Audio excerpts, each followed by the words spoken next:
Hello, and welcome to Courtside with the Ashland University women's basketball team, brought to you by the Ashland University Journalism and Digital Media Department. I'm Bryce Gatton, and today I'm joined by head coach Carrie Pickens. Coach, thanks for coming on the show. How are you doing today? I'm doing great. Thanks for having me. Of course. So you guys are now halfway through your conference schedule, 7-4 up to this point. How do you feel that you guys are doing on both ends of the floor so far? I think that we've continued to take steps forward every day. Starting off the conference play 1-3 isn't exactly where we wanted to be. However, coming back from Christmas break, I think that we've really put a lot of pieces together, figuring out different rotational pieces that I think has helped as well. And I know that we're moving in the right direction. Now, your last game was a close loss at Hillsdale. What do you think was the biggest difference coming down the stretch in that game? Yeah, I think that really the game kind of came down to two different time periods where, honestly, we just couldn't score very well.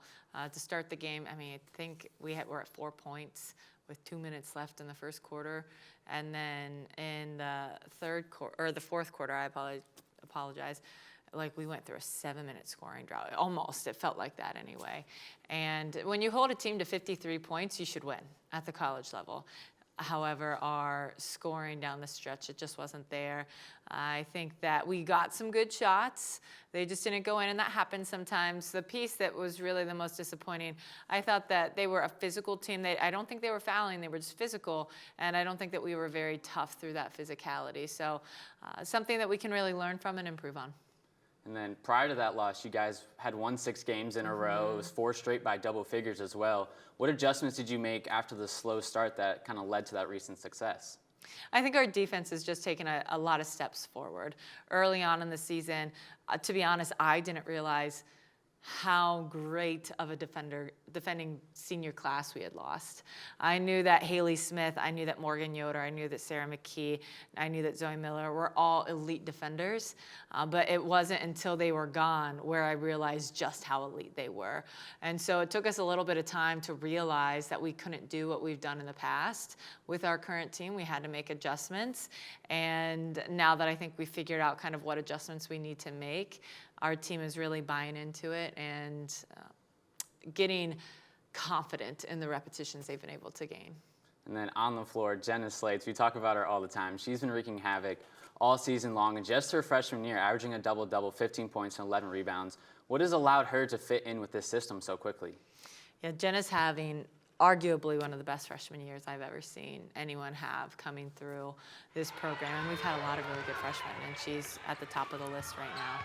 However, I think some of the biggest things that have allowed her to adjust well is that she's, one, a really high competitor and pushes herself to be the best in every single thing that she can do. I think no matter what system that we were running, she would still be doing what she's doing because of the competitive nature that she has and her drive for excellence. And then over the last several games, we've kind of seen that double big lineup come out to start games with both Jenna Slates and Kyra Hill on the floor. What have you liked from those two playing together? Yeah, that's been really good, I think, to get Jenna on the perimeter a little bit more. She is a versatile post player, and so when Kyra was injured, Jenna was only pretty much inside, which limited, I think, her ability to showcase her versatility. So my hope is that that has been an added boost. And then Kyra's size inside. I know that her post defense isn't where it can be by the end of the season, but I think that she is able to disrupt people inside a little bit more with her size. It keeps Jenna Slates a little bit more out of foul trouble whenever Jenna would have to go up against big players. There was times where she would pick up some fouls, and we just can't really afford to have her in foul trouble right now. So that combination has been really good. And then also I think having Kate Harabedian coming off the bench instead of having her starting just adds like an extra boost of energy to our team as well. And then another addition to the starting lineup, Alyssa Lopez has gotten the start over the past couple of games. What has she added to the lineup over those games? Since coming back from Christmas break, I think that she's been just really poised and steady for the most part. She's had, I know Hillsdale wasn't her best game overall. I think that she was still aggressive. It was just a matter of being able to finish a little bit more through contact. However, with that being said, I think that she has brought just an experience and a poise down the stretch that we've really needed. And then someone who's found their shot recently, Gia Castellanova, had the slower start to the season. How great has it been for have her get back in rhythm? I am so proud of Gia because At one point, she was shooting 50% from the free throw line, 12% from the field, and 10% from three. And to be honest, it was hard for me to be able to justify continuing to have her in rotation when her offensive productivity was so poor. However, with that being said, I still wanted to get her out there because her defense is so elite. She's our best on-ball defender. And so, honestly, we were getting ready to give other people some opportunities, but when push came to shove and we needed someone to get a stop, Gia went in there to get the big stops that we needed, and then she just found her confidence when she was out there and definitely earned her way into the starting lineup. By no means was it just given to her. She worked really hard to get there. That's great. And so now it's time to take a quick break, but don't go anywhere. Coming up next on Courtside, Coach Pickens and I will take a look at the team's upcoming matchups against Malone and Northwood. So don't go anywhere. You're watching Courtside right here on AUTV.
Welcome back to Courtside, right here on AUTV.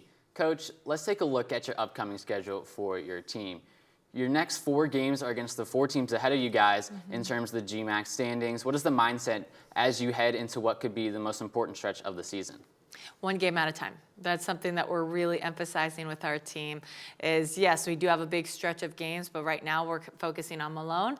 And once we take care of Malone, then we can look at the next team ahead of us. And since you mentioned Malone, we'll take a look at Malone. You have them on Thursday. The Pioneers are led by Aaron Kaufman, who just won the GMAC Player of the Week, so coming in riding hot. What's the key against such a dominant post presence? I think limiting her touches as best as we can. I think that that's something that when teams have slowed her down, they've done a really good job of making her catch the ball in areas where she's a little less comfortable. Now, she's a versatile post player. She can shoot the three. She can tack off the bounce. She can do a lot of those things. So it can't just be one person shutting her down. It has to be more of a team mindset. But I do think that our post defense has been something that we've really honed in on this week in practice, and I'm excited to see it translate. And then after Malone, it will be on Saturday, going out to Midland, Michigan for a battle with the Northwood Timberwolves. They're 11-1 in the GMAC, sitting atop the conference. But one of their closest games was here in Ashland earlier in the season. Against their duo of Maeve St. John and Leah Holmes, who do you look for to step up from your guys? In terms of defensively, Gia Castellanova, I think, is going to have to do a bang-up job on Maeve St. John. I personally think that Maeve St. John is the player in the year in the conference. She has proven time and time again, like she single-handedly has beaten teams to keep her team at that #1 spot. And so Gia is going to have to do a great job guarding her. I think she can. I think she's an elite defender. And then with Leah Holmes inside, that's really a group dynamic trying to shut her down. I don't think one post player can really shut her down one-on-one. She's too versatile and too quick. But I do think similarly to what we said about Kaufman, limiting her touches in areas where she's comfortable to score is going to be a really big key. I thought we did that well the first time we played them. Now we just need to be able to do it again. Now we'll take a look a couple weeks ahead, 2 weeks from now, after those 4 games with such high competition. What are you hoping to learn from that stretch? I think it'll be a great test as to where we're at. I think that this team can be an NCAA tournament team. I know that our record, I think in the regional standings, we're probably 10th right now. So I think that after this 4-game stretch, we're really going to see, okay, can we make it into the top 8, or do we have quite a bit more work to do?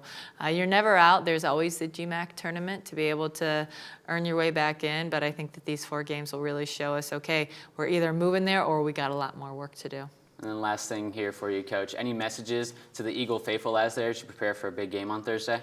Yeah, come on out in full force. I know it's cold, but it's warm in the gym. It should be a really entertaining basketball game, and we're excited to just have a home court advantage against a really quality opponent. Well, Coach, thank you so much for joining me today, and good luck. Thank you. As a reminder, be sure to tune into 88.9 WRDO for full live game coverage of the Eagles men's and women's basketball teams all season long. Additionally, a full rebroadcast can be found on Rock Entertainment Sports Network. Check postal listings for airtimes and dates. I'm Bryce Gatton saying thank you so much for tuning into Courtside right here on AUTV.